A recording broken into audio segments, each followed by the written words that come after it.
To this tutorial. Previous class में हमने endosperm पढ़ा था।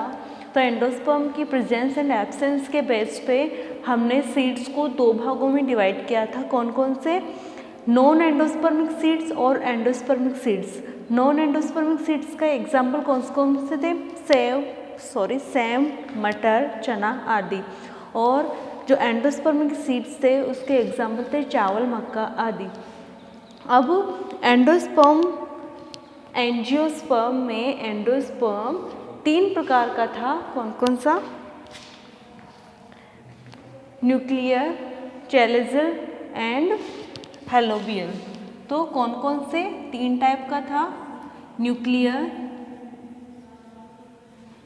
Chalazal and helobial. तो जो न्यूक्लियर एंडोस्पर्म था, तो मैं बेसिकली एक बार रिवाइज करवा देती हूँ इनको ताकि आपको समझने में आसानी रहे। ये तो था यहाँ पे जायगोट। तो जो फर्स्ट टाइप है न्यूक्लियर एंडोस्पर्म, इसमें क्या हुआ था कि जो प्राइमरी एंडोस्पर्म न्यूक्लियस है उसमें डिविजन्स हुए थे। तो ट्रांसवर्स डिविजन्स हुए थे, है ना। फिर उसमें हुआ था फ्री न्यूक्लियर डिविजन्स, जो मैंने प्रीवियस क्लास में बता दिया। तो फ्री न्यूक्लियर डिविजन्स हुए तो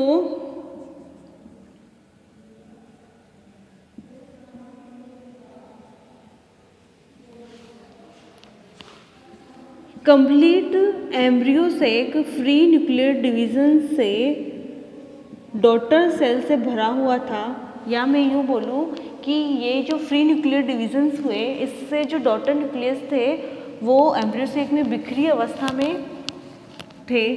थोड़े टाइम बाद में क्या हुआ कि ये जो न्यूक्लियस है, या मैं यूँ बोलूँ कि जो एम्ब्रियो से का मध्य भाग है उसमें वैक्यूल का निर्माण हो जाता है और ये जो डॉटर न्यूक्लियस होते हैं वो परिधि की तरफ आ जाते हैं। थोड़े टाइम बाद में यहाँ से ये वैक्यूल ख़त्म हो जाती है और जो केंद्रक परिधि की ओर गए थे उन केंद्रकों के चारों ओर वॉल का फॉर्मेशन हो जाता है। और वॉल का फॉर्मेशन होने के बाद में जो केंद्रक मुक्त अवस्था में थे वो अब कोशिकीय अवस्था में आ जाते हैं और वो कुछ इस तरह दिखाई देते हैं कि जो केंद्रक वैक्यूल के बनने के कारण परिधि की तरफ खिसक गए थे वो अब सेल्यूलर हो चुके हैं और ऐसे दिखाई देते हैं। फिर ये जो अवस्था है बाद में कंप्लीटली सेल्यूलर हो जाती है। फिर मैंने सेकंड टाइप पढ़ाया था चैलेजल। तो इसमें क्या होता है कि जो न्यूक्लियस का डिवीज़न होता है वो और साइटोकाइनेसिस दोनों साथ साथ होते हैं। तो इससे क्या होता है कि जो PEN means primary endosperm nucleus में ट्रांसवर्स डिविजन्स भी होंगे और उसके साथ में साइटोकाइनेसिस भी होगा, जिससे सेल्यूलर स्टेज का निर्माण होता है। या मैं अदर वर्ड्स में यूँ बोलूँ कि जो सेल्यूलर एंडोस्पर्म होता है तो विकास की किसी भी प्रावस्था में उसमें मुक्त केंद्रक या फ्री न्यूक्लियस नहीं पाए जाते हैं। क्यों नहीं पाए जाते? क्योंकि न्यूक्लियस के विभाजन के वक्त ही उसमें साइटोप्लाज्म या कोशिका द्रव्य का विभाजन होता है और धीरे धीरे उनमें वॉल फॉर्मेशन होके वो कंप्लीट स्ट्रक्चर सेल्यूलर हो जाती है। तो मैंने चैलेजल के कुछ टाइप पढ़ाए थे, अडोक्सा, वर्बेस्कम, एनोना और माइसोटिस। तो जो चैलेजल एंडोस्पर्म है इसके भी कुछ टाइप्स हैं, जैसे कि अडोक्सा, वर्बेस्कम, एनोना और माइसोटिस। तो अडोक्सा टाइप में क्या होता है कि जो प्राइमरी एंडोस्पर्म न्यूक्लियस होता है उसमें लंबवत विभाजन होते हैं। लंबवत विभाजन होने से जो सेल्स बनती है वो लंबी, बेलनाकार व उदग्र बनती है। मीन्स एंडोस्पर्म की सेल्स कैसी बनेंगी? लंबी, उदग्र व बेलनाकार। तो वर्बेस्कम टाइप में क्या होता है कि फर्स्ट डिवीजन तो ट्रांसवर्स होता है और जो सेकंड डिवीज़न होता है वो लंबवत होता है, इससे एंडोस्पर्म विकसित होता है। फिर जो एनोना टाइप है इसके अंदर क्या होता है, फर्स्ट, सेकंड एंड थर्ड तीनों डिविजन्स ट्रांसफर्स होंगे और 4 डॉटर सेल्स का निर्माण होता है। और जो मायोसिटिस टाइप है इसके अंदर तिरछा विभाजन होता है जिससे कि 2 असमान सेल्स का निर्माण होता है जो आगे एंडोस्पर्म में विकसित होती है। फिर हेलोबियल टाइप का एंडोस्पर्म बताया था, तो हेलोबियल टाइप के एंडोस्पर्म में आधा भाग सेल्यूलर व आधा भाग न्यूक्लियर होता है। क्यों होता है, मैंने बताया था कि जो प्राइमरी एंडोस्पर्म न्यूक्लियस है जब उसमें डिविजन्स होंगे या मैं बोलूँ कि ट्रांसफर डिविजन्स होंगे तो दो सेल्स बनेंगी, एक तो माइक्रोपाइल साइड पे एक चेलेजल साइड पे। लेकिन जो दोनों सेल्स या दोनों जो न्यूक्लियस बनते हैं माइक्रोपाइलर साइड पे और चेलेजल साइड पे, इनमें होता है मुक्त केंद्र की विभाजन या फ्री न्यूक्लियर डिवीजन, जिससे क्या होता है कि जो माइक्रोपाइल साइड के जो न्यूक्लियस थे वो मतलब सेल बना लेते हैं अपने चारों ओर या वो सेल्यूलर अवस्था में आ जाते हैं, जबकि जो चेलेजल साइड पे जो न्यूक्लियस थे वो मुक्त केंद्र की अवस्था में ही रह जाते हैं।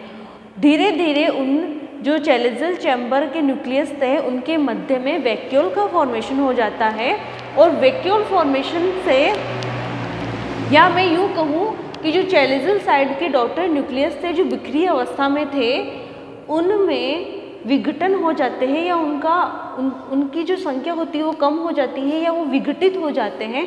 इससे उसमें बड़ी रिक्तिका का निर्माण होता है और धीरे धीरे जो माइक्रोपाइल साइड की जो सेल्स थी उनके द्वारा उस चेलेजल साइड को भर दिया जाता है और इस तरह कंप्लीट एम्ब्रियो सेक सेल्यूलर हो जाता है। मीन्स इसका आधा भाग सेल्यूलर और आधा भाग न्यूक्लियर होता है। फिर है आपके एंडोस्पर्म,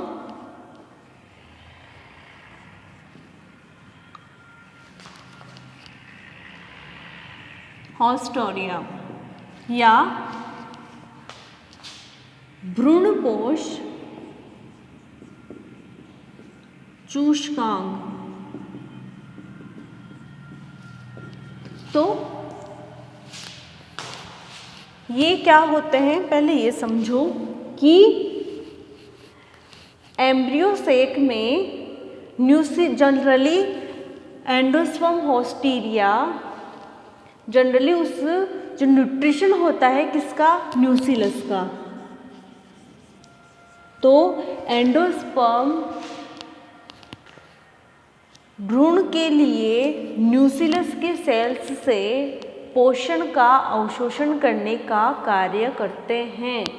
तो एंडोस्पर्म का क्या कार्य हुआ कि सामान्यतया एंडोस्पर्म न्यूसिलस के सेल्स से पोषण अवशोषण करने का कार्य करते हैं। ये पोषण का अवशोषण करके अपनी कोशिकाओं में या अपने आप में संग्रहित कर लेते हैं और भ्रूण को पोषण प्रदान करने का कार्य करते हैं। तो एंडोस्पर्म हॉस्टीरिया में फर्स्ट पॉइंट जो आएगा वो क्या है कि सामान्यतया एंडोस्पर्म भ्रूण को पोषण प्रदान करने का कार्य करता है। इसके लिए ये क्या करता है कि न्यूसिलस की जो सेल्स होती है उन न्यूसिलस की सेल्स से पोषण का अवशोषण कर लेंगे, अपने आप में संग्रहित कर लेंगे और जब भ्रूण को पोषण की आवश्यकता होगी तो उसको पोषण प्रदान करने का कार्य करते हैं। और लेकिन कुछ प्लांट्स में ऐसे होता है कि ये जो एंडोस्पर्म होते हैं ये एंडोस्पर्म कुछ विशिष्ट प्रकार की कृमि रूपी संरचना का निर्माण करते हैं, वॉर्म लाइक, ठीक है। तो ये कृमि रूपी संरचना का निर्माण करते हैं जिसकी सहायता से ये न्यूसिलस की सेल से न्यूट्रिशन या पोषण अवशोषण का कार्य करती है।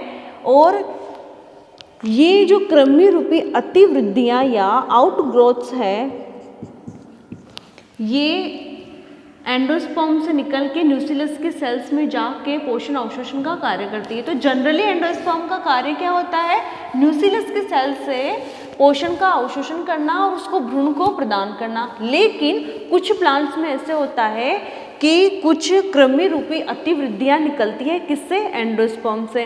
तो एंडोस्पर्म से कुछ कृमि रूपी अतिवृद्धियाँ निकलेगी, आउटग्रोथ निकलेगी और वो न्यूक्लियस की सेल से पोषण अवशोषण करने का कार्य करती है। और ये जो एंडोस्पर्म से जो अतिवृद्धियाँ निकलती हैं ये 3 प्रकार की होती है।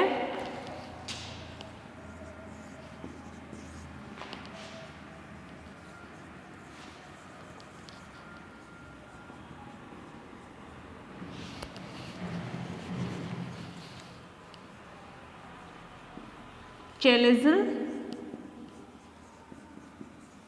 माइक्रोपाइलर और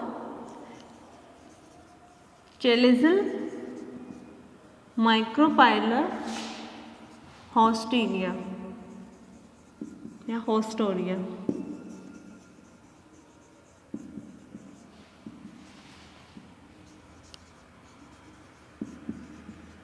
तो जो फर्स्ट टाइप है चैलेजल होस्टोरिया, इसमें क्या होता है कि जो प्राइमरी एंडोस्पर्म न्यूक्लियस होता है उसमें ट्रांसवर्स डिविजन्स होते हैं, जिससे जो न्यूक्लियस होता है वो 2 भागों में बंट जाता है। कौन कौन से? माइक्रोपाइलर चैम्बर और चैलेजल चैम्बर। तो जो माइक्रोपाइलर चैम्बर की जो सेल होती है वो एक कृमिनुमा अतिवृद्धि निकाल लेती है और न्यूक्लियस की चैलेजल चैम्बर की जो सेल्स होती है वो कृमिनुमा अतिवृद्धि या आउटग्रोथ निकालेगी और उस आउटग्रोथ से वो न्यूक्लियस के सेल से न्यूट्रिशन एब्जॉर्व करने का कार्य करती है। जैसे कि मैग्नोलिया रोबस्टा में चैलेजल साइड से एंडोस्पर्म या चैलेजल चैम्बर का जो एंडोस्पर्म होता है वो अतिवृद्धि निकाल लेता है और न्यूक्लियस के सेल से न्यूट्रिशन एब्जॉर्व करने का कार्य करता है। तो वो कुछ ऐसा दिखाई देता है।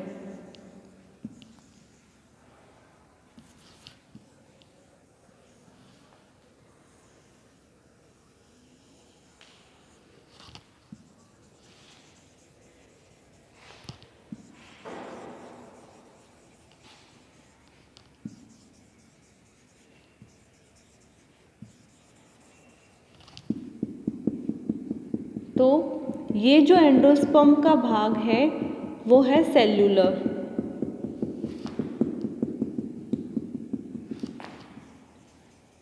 सेल्यूलर एंडोस्पर्म और ये है फ्री न्यूक्लियस या फ्री न्यूक्लियर एंडोस्पर्म और ये है चैलेजल होस्टोरिया। तो इस प्रकार चैलेजल साइड की एंडोस्पर्म की सेल्स एक कृमिनुमा आउटग्रोथ या अतिवृद्धि निकाल लेती है और न्यूक्लियस की सेल्स से पोषण अवशोषण का कार्य करती है। एग्जाम्पल है मैग्नोलिया रोबस्टा। फिर है आपके माइक्रोपाइलर होस्टीरिया।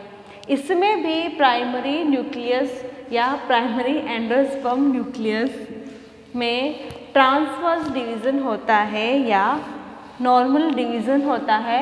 उस डिवीज़न के फलस्वरूप 2 चैम्बर बनते हैं, माइक्रोपाइलर एंड चैलेजल। तो जो माइक्रोपाइलर साइड का जो चैम्बर होता है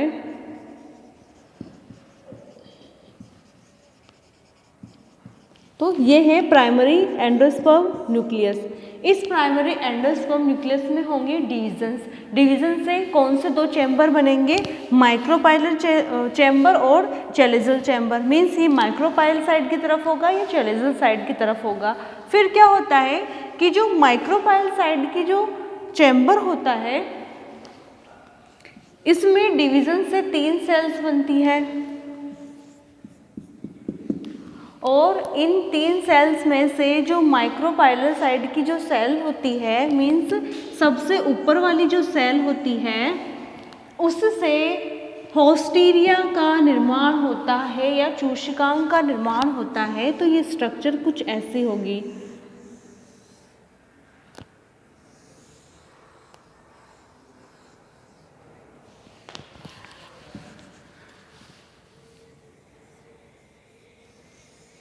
ऐसे यहाँ पे होगा एम्ब्रियो और ये हो गया इसका सेल्यूलर पार्ट।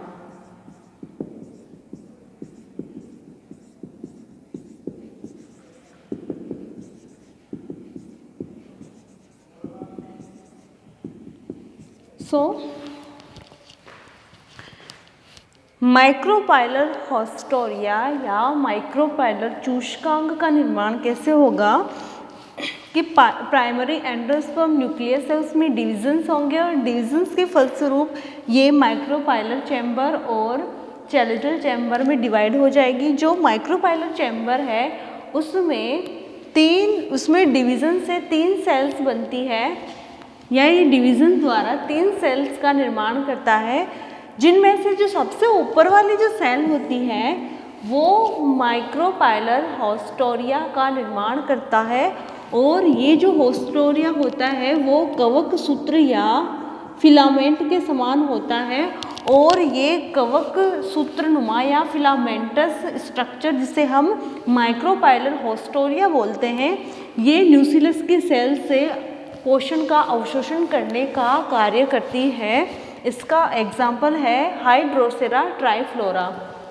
तो हाइड्रोसेरा ट्राइफ्लोरा में क्या होता है कि प्राइमरी एंडोस्पर्म न्यूक्लियस माइक्रोपाइलर और चैलेटल चैम्बर में डिवाइड होगी, जिनमें से जो माइक्रोपाइलर चैम्बर की जो सेल है वो आगे डिवीजन करके 3 सेल्स बनाएंगी, जिनमें से जो ऊपर वाली सेल होती है वो कवक सूत्र नुमा चूषकांग का निर्माण करेगी और वो न्यूक्लियस की सेल से पोषण अवशोषण का कार्य करती है।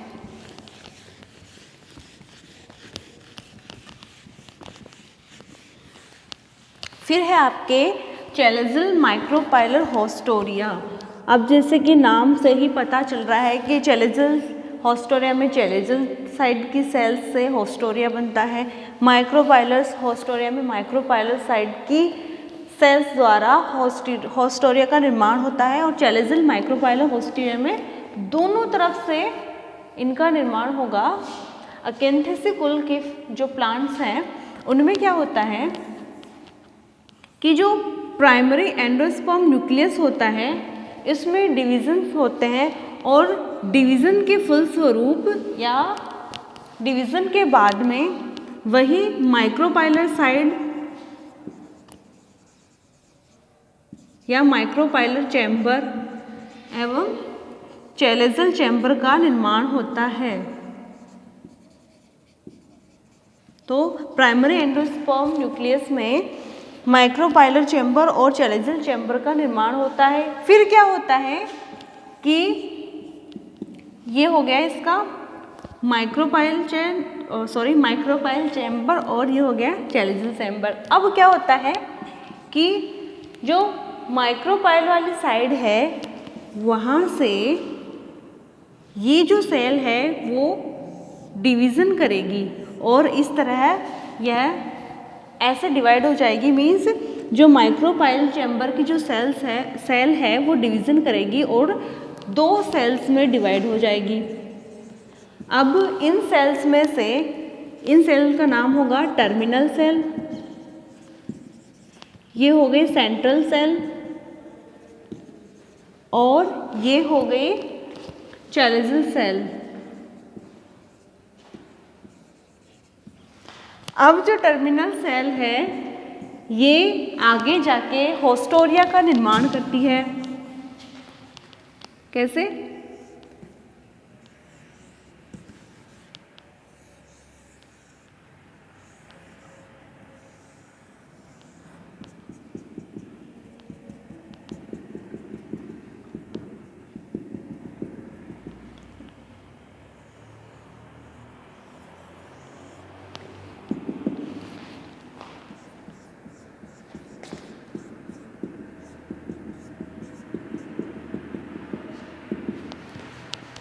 अब देखो, जो टर्मिनल सेल है वो यहाँ पे होस्टोरिया का निर्माण करेगी। तो ये होस्टोरिया कौन सा हुआ? माइक्रोपाइलर होस्टोरिया। जो चैलेजल सेल है वो चैलेजल होस्टोरिया का निर्माण करेगी। और जो सेंट्रल सेल होती है वो अपने आप में डिवीजन करके एंडोस्पर्म या भ्रूणपोष का निर्माण करती है। तो अकेंथेसी कुल के कुछ पादपों में क्या होगा कि चैलेजल और माइक्रोपाइलर होस्टोरिया का निर्माण कैसे होगा कि जो प्राइमरी एंडोस्पर्म न्यूक्लियस है उसमें डिविजन्स होंगे, माइक्रोपाइलर और चैलेजल चैम्बर में वो डिवाइड हो जाएंगे।